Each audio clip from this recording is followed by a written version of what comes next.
dapat gawin ng magulang sa mundo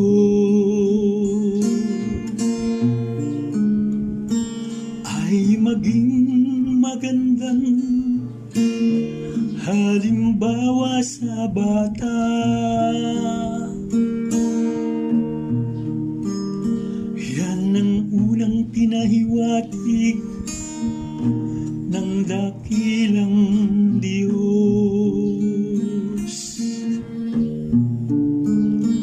Lalo sa kababaihan, nagluwal ng sanggol.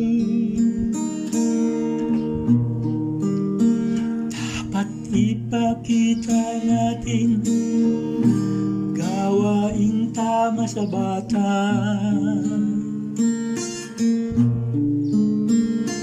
Nang pamamarisan ito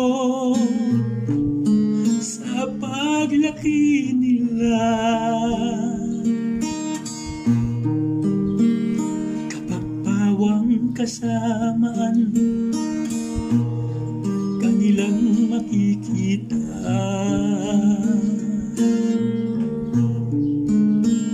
Gan ang maging gawa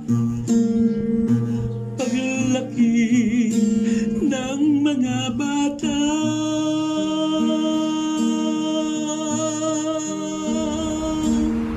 Paghihirapan natin ang lahat ng bagay para sa ating anak.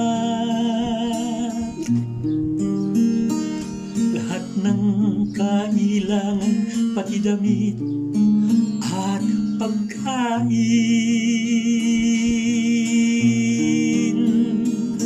hindi galing sa masama o kahit sa anong sugal. Kapag bulok ang iyong itinanim, bulok din ang iyong aanin. Mahalin niyong mabuti ang inyong mga anak, huwag niyong lalasunin. Sa pagkaing galing sa masama at hindi sa mabuting gawa. Ganun ang maging gawa paglaki ng mga bata.